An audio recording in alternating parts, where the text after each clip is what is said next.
The bass from the music didn't just vibrate through the walls.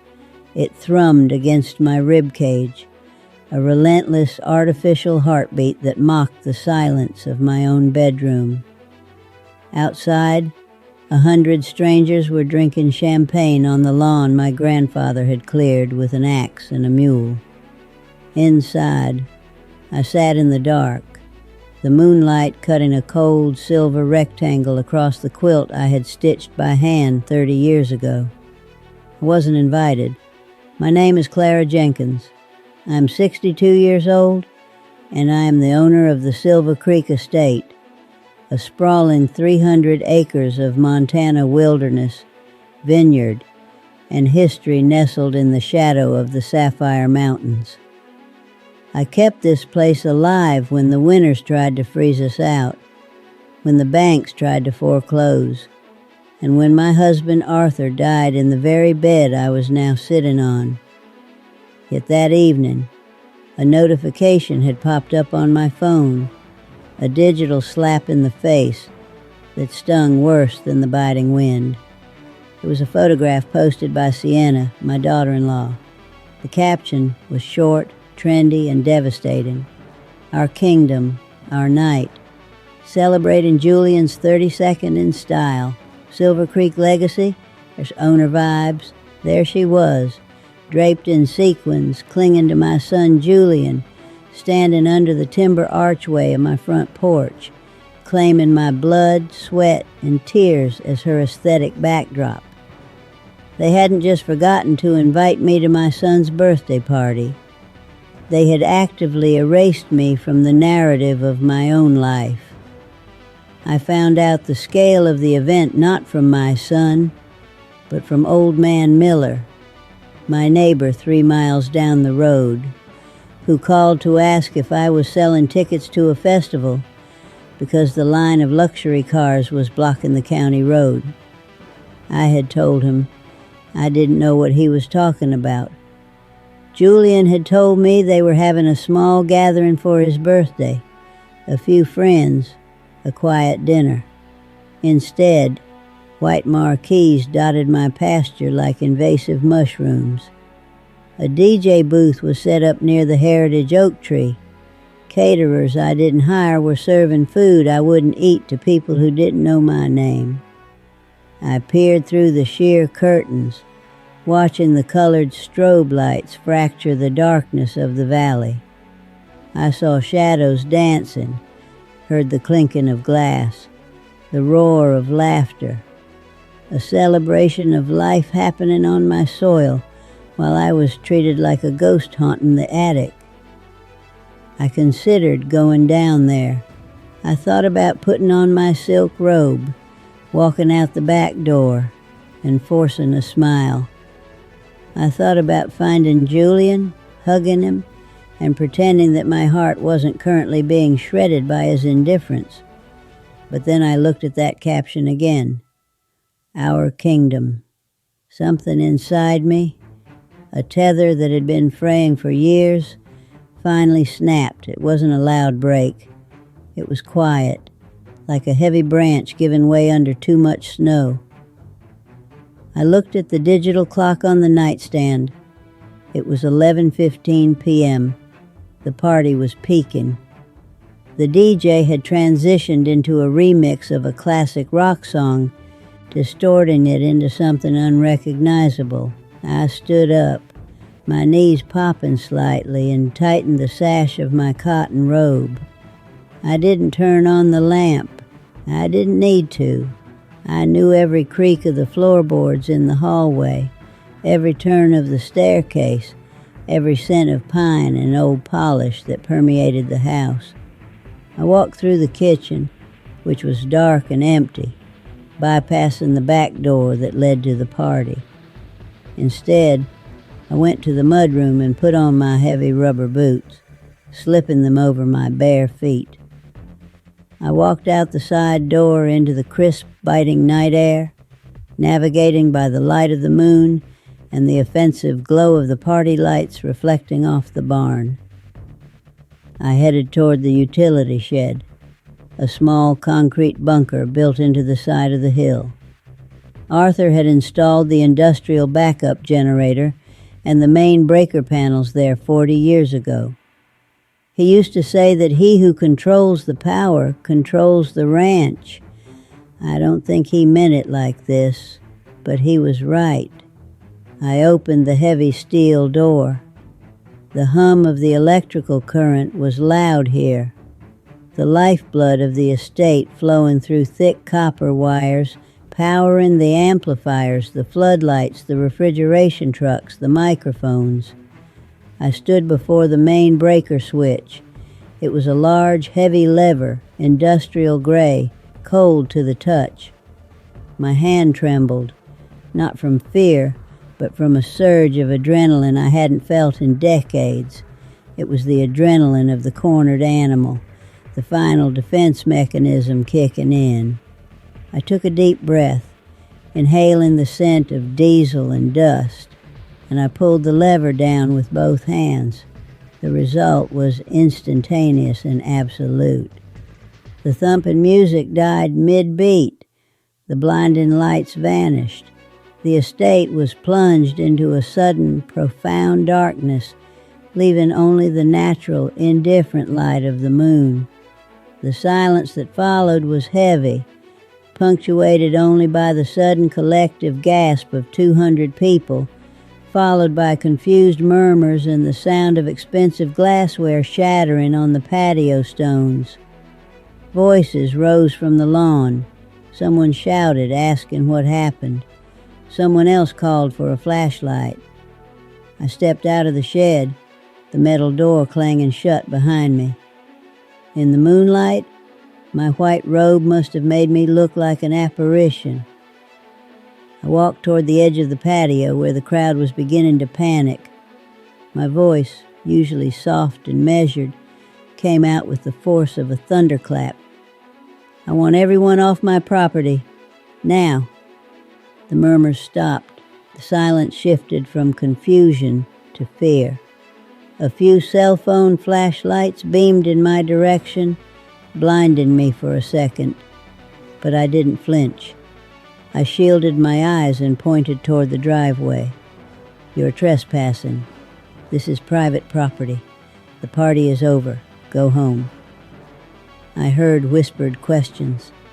Is that his mom? Is she crazy? They didn't move fast enough. They stood there, entitled and bewildered, waiting for the joke to end. I didn't laugh.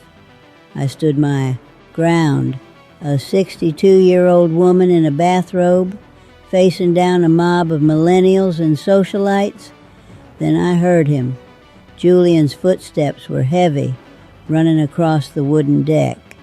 I would know his stride anywhere. Mom, what the hell are you doing? His voice cracked with a mix of embarrassment and rage. I didn't answer immediately. I let the darkness settle around us. I wanted him to feel the weight of it. I wanted him to feel the displacement I felt when I saw that photo. You know, we spend our lives building foundations for our children. We pour our own dreams into the concrete so they can stand taller. But sometimes they don't look down to see what they're standing on. They just stomp.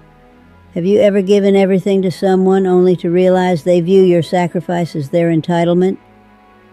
If you have, you know the specific kind of heartbreak I was feeling in that moment. Julian reached me, his silhouette backlit by the stars. He was wearing a tailored suit that probably cost more than my tractor repairs for the year. Mom, turn the lights back on. You're embarrassing me. Sienna's freaking out. Everyone is watching. I looked at him, really looked at him, and realized I was looking at a stranger. I want them gone, Julian. You didn't ask. You didn't invite me. You took over my home without permission. Mom, I live here. It's practically my house anyway. That word. Practically. It hung in the air like a foul odor. It was the entitlement of the waiting air, the vulture circling while the animal was still breathing. Practically your house? I whispered. "You treat this place like a backdrop, Julian. You treat me like a squatter. Get them out, or I call the sheriff. And you know Sheriff Brady has been dying to bust a party for noise violation since the new county ordinance passed." Julian recoiled. He knew I wasn't bluffing. He turned to the crowd, his shoulders slumped in defeat, and began to shout apologies, ushering people toward their cars. It took an hour for the estate to clear. I watched from the porch, wrapped in a wool blanket, as the red taillights snaked down the driveway and disappeared onto the main road. No one said goodbye to me. Sienna walked past me in the dark, her heels clicking aggressively on the stones. She didn't look at me, but I heard her hiss to Julian that I was a psychotic old witch. Julian didn't defend me. He just opened the car door for her, got in, and drove down to the guest lodge they had occupied for the last 6 months. I didn't sleep that night. I sat on the porch until the sun began to bleed over the sapphire mountains, painting the sky in bruises of purple and orange. In the quiet of the dawn, memories flooded back, unbidden and painful. I remembered bringing Julian home to this ranch. He was born in the middle of a blizzard in the master bedroom because the roads were impassable. Arthur had been terrified, boiling water and pacing the floorboards until he wore a groove in the wood. When Julian finally cried, a thin, wailing sound against the howling wind, Arthur had wept. He held him up to the window, showing him the snow-covered expanse. "This is all yours, son," he had whispered. "We're just the caretakers. He's the future." Arthur was a man of the earth, strong and silent, but he loved Julian with a terrifying intensity. Julian was a gentle boy. He didn't take to the ranch work naturally. He preferred drawing in his sketchbooks to mucking out stalls. He was sensitive. He would cry if a calf died. Arthur never shamed him for it. "He has a creator's heart, Clara," Arthur would tell me. "He'll find his own way to love this land." And for a while, we believed it. We sent him to architecture school in Chicago. We wanted him to see the world, to bring back new ideas. We paid for the tuition by selling off the timber rights on the North Ridge, a sacrifice that pained Arthur. But he did it without complaint. Julian flourished in the city. He called home less and less. He became sophisticated. He started talking about rural revitalization and agritourism in abstract terms that sounded nothing like farming. When Arthur died of a sudden aneurysm 5 years ago, Julian came back for the funeral. He looked uncomfortable in his black suit, standing in the muddy family cemetery. He left 3 days later. I handled the grief alone. I handled the estate tax alone. I handled the broken fences and the frozen pipes alone, weathered like an old fence post. Then, 6 months ago, Julian called. He said he was coming home. He said the city was stifling him. He said he wanted to reconnect with his roots. I was overjoyed. I thought my son was finally returning to me. I prepared his old room. I baked his favorite huckleberry pie. But Julian didn't come alone. He brought Sienna. They arrived in a sleek silver Range Rover that looked ridiculous parked next to my battered Ford truck. Sienna was an influencer and an event curator, whatever that meant. She was beautiful in a sharp, manufactured way. Perfect teeth, perfect hair, clothes that looked expensive but impractical. She looked at the ranch house not with affection, but with the calculating eyes of a developer. "Oh, Clara," she had said, offering me a limp hand. "It's so rustic. The potential here is insane. We're going to do great things." I should have known then. The potential. They moved into the guest lodge, which was originally built for the ranch hands. Within weeks, Sienna was demanding renovations. The pine paneling was too dark. The bathroom fixtures were dated. She needed high-speed fiber optic internet for her brand. Julian came to me with the requests, always apologetic but persistent. "Mom, it's just a small update. We want to be comfortable." I paid for it. I dipped into the operating budget for the vineyard to buy Italian marble for their bathroom. I told myself it was an investment in my son's happiness. The erosion of my boundaries was slow and subtle. First it was the renovations. Then it was the criticism. Sienna would make offhand comments about my clothes, my cooking, the way I ran the house. "Why do you keep all these old knickknacks, Clara? It's so cluttered. Minimalism is much better for mental health." Or, "We should really cut down those windbreak trees. They block the view of the valley for photos." I defended my home, but I felt myself shrinking. I felt old and out of touch. Julian, my sweet artist boy, just nodded along with her. But the breaking point, the real fracture, it began when they announced their engagement 3 months ago. They did it over dinner, a meal I had cooked. "We're getting married," Julian said, beaming. "And we're going to do it here, the Silver Creek wedding of the century." Sienna clapped her hands. "It's going to be viral, Clara. We're going to rebrand the estate. This will be the launch of our new venture." "Venture?" I asked. "Yes." Sienna pulled out a tablet. "We're going to turn the estate into a luxury wedding destination. Glamping pods in the pasture. A glass pavilion on the hill. We'll rip out the old vines. They're not producing enough anyway. And put in an infinity pool." I felt the blood drain from my face. "Rip out the vines?" Arthur and I planted those vines by hand in 1985. Those vines put Julian through college. This is a working farm, not a resort. Sienna laughed, a cold, tinkling sound. "Farming is dead, Clara. Experiences are the future. We need to monetize the asset." Julian chimed in. "Mom, be realistic. You can't keep running this place alone. It's too much work.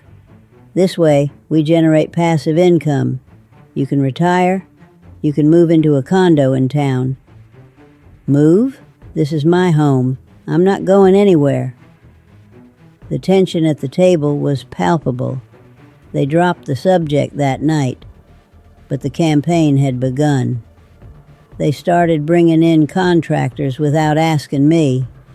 Men in hard hats walking through my garden, measuring my flower beds for demolition. When I confronted Julian, he said, "We're just getting estimates, Mom. Don't be so dramatic." And then came the birthday party. The party I wasn't invited to. The party that was a dry run for their takeover. Sitting on the porch that morning after the blackout, I realized that my love for my son had been weaponized against me. I had been so afraid of losing him that I was willing to lose myself. But as the sun hit the peaks of the sapphires, turning the snow to gold, I felt a resolve harden in my chest like concrete. This was my land. This was Arthur's legacy, and I was not going to let a hashtag in a glass pavilion destroy it. 3 days after the blackout, the letter arrived. It was delivered by a courier, not the mailman. Thick, creamy envelope. Legal letterhead. I opened it at the kitchen table. It was from a law firm in Missoula. It was a petition for a competency hearing.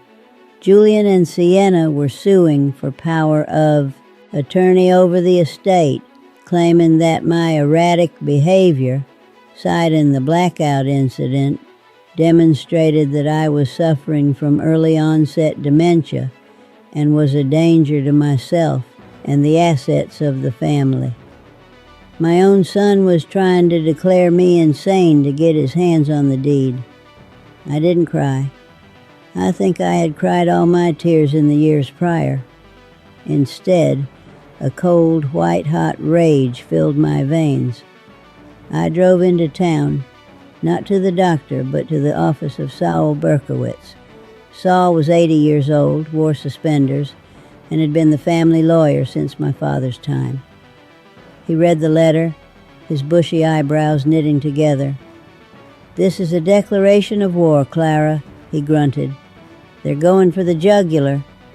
"Can they win?" I asked. Saul leaned back. "They can make your life hell. They can freeze your accounts. They can drag your reputation through the mud. But the burden of proof is on them. You need to be perfect, Clara. No outbursts. No emotional scenes. We fight this with ice, not fire." And so the Cold War began. I lived in the main house. They lived in the guest lodge. We passed each other like enemies on a battlefield. I saw Sienna filming videos on the property, spinning lies to her followers about family drama and difficult elders. I ignored her. I went to appointments. I saw 3 different psychiatrists. I took cognitive tests that made me feel like a lab rat. I recited number sequences, drew clocks, remembered lists of words. I passed every single one with flying colors. The doctors were unanimous. Clara Jenkins is sharp, competent, and fully in control of her faculties. While this was happening, I started digging. I went through the recycling bins at the guest lodge, a degrading task, but necessary. I found torn-up sketches and printed emails. I pieced them together. It was worse than I thought. They weren't just planning a wedding venue. They were already leveraged. Julian had taken out massive personal loans to fund Sienna's lifestyle brand and the initial wedding costs. They were in debt up to their eyeballs. They had promised the bank the ranch as collateral, assuming I would just sign it over or die conveniently. They needed the estate not just for a dream, but to avoid bankruptcy. I called a family meeting. I told them to come to the main house. They arrived looking smug, probably thinking I was finally surrendering. Julian sat at the head of the table, Arthur's seat. I didn't ask him to move. I stood. I placed the medical reports on the table. "I am certified sane, Julian. By 3 state board experts, your lawsuit is dead in the water." Julian turned pale. Sienna narrowed her eyes. "That doesn't matter, Clara. The court will see that you're overwhelmed. We're doing this for your own good." I slammed my hand on the table. "Stop lying. You're doing this because you're broke." I threw the copies of their loan delinquency notices on the table. "I know about the debt. I know you promised my land to the bank. You were going to mortgage my history to pay for your vanity." Julian looked down, unable to meet my gaze. "Mom, we can fix it. The business plan is solid. We just need the liquidity. If you sign the deed over, we can refinance, build the resort, and pay everyone back. You'll be rich." I looked at my son. I saw the desperation, the weakness. I saw a boy who had never been told no, who thought the world owed him a living because he was special. "I'm not signing," I said quietly. "And the wedding? It's not happening here. Not on my property?" Sienna stood up, her chair scraping violently against the floor. "You can't do that. We've already sent invitations. We've taken deposits." "That's your problem," I said. "You have 30 days to vacate the guest lodge. If you're not gone, I will have the sheriff remove you for trespassing. And this time, he'll have a court order." Julian looked at me with tears in his eyes. "Mom, please. You're ruining my life." "No, Julian," I said, feeling a terrible, wrenching pain in my chest. You ruined your own life. I'm just refusing to let you ruin mine, too. They left. It was ugly. Sienna screamed insults that would make a sailor blush. She called me a bitter, lonely hag who would die alone and be eaten by her cats. Julian just cried. A pathetic, silent weeping that hurt more than the insults. They moved out 2 weeks later. The silence that fell over the ranch was profound. It was just me, the wind, and the ghosts. But for the first time in months, the air felt clean. The fallout was swift. Without the venue, the wedding was canceled. Sienna, realizing the Golden Goose was actually a fortress she couldn't breach, left Julian within a month. I heard through the grapevine that she filed for separation and blasted him on social media as a fraud who lied about his family wealth. Julian was left alone in Missoula, drowning in debt, with a reputation in tatters and a heart broken by a woman who only loved what he could give her. As for me, I changed my will. I put the estate into a land trust. Upon my death, it would go to a conservation nonprofit. It would remain a working farm and a wildlife corridor forever. It could never be subdivided, developed, or turned into a glamping resort. I made sure of it. Winter came early that year. The snow piled up against the fences, and the nights were long. I spent Christmas alone. I cooked a roast, lit the fire, and drank a glass of the wine Arthur and I had bottled in 1998. It was excellent. I was lonely, yes. There's a specific ache to a mother's heart when her child is estranged. It feels like a phantom limb, a part of you that is missing but still hurts.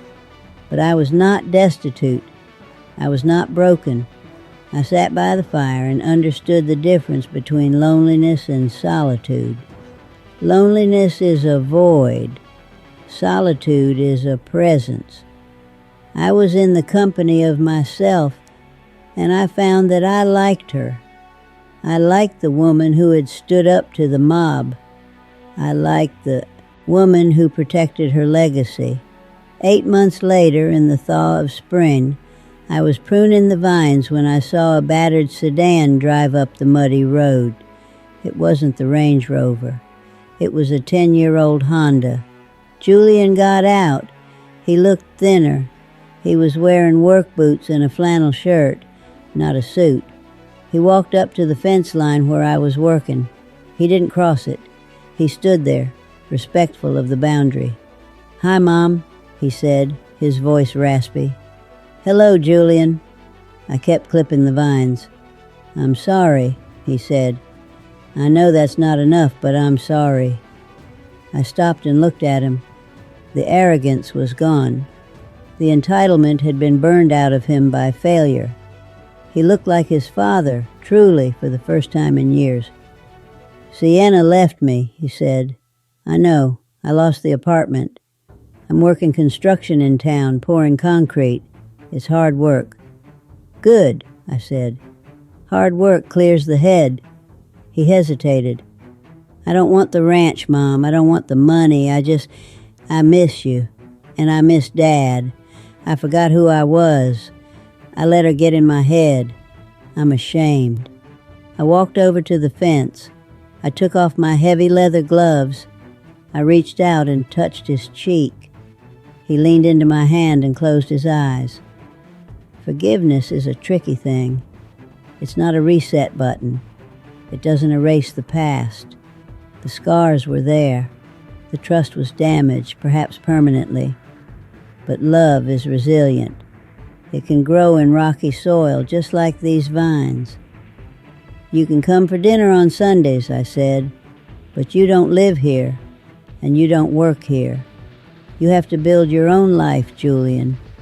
You have to find your own foundation. If you want to help with the harvest in the fall, we'll see. But I pay standard wages, and you take orders from me." He smiled, a genuine crooked smile. "Deal."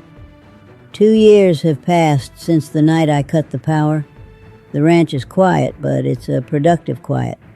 The vines are heavy with grapes. The conservation trust is finalized. Julian comes every Sunday. He's still working construction, but he started drawing again. Sketches of barns, of landscapes. He's dating a school teacher from town, a nice girl who likes to get dirt under her fingernails. We don't talk much about Sienna or the lawsuit. We focus on the now. We focus on the work. I sit on my porch in the evenings, watching the sun dip below the mountains, and I think about the lesson in all of this. We are taught, especially as women, that our value lies in how much we can give. We give our bodies to childbirth, our energy to raising families, our patience to maintaining peace. We are told that a good mother sacrifices everything, but I have learned that a sacrifice that destroys you is not a gift. It is a tragedy. There is a profound dignity in saying no. There is a sacred duty to protect your own spirit. If you allow yourself to be consumed, you leave nothing behind for anyone, not even the people you love. By saving my ranch, I saved myself. And by saving myself, I forced my son to finally become a man. I am Clara Jenkins, and this is my kingdom. The lights stay on when I say so, and that is a peace that no amount of money can buy. If you liked my story, subscribe to Granny's Life Lessons.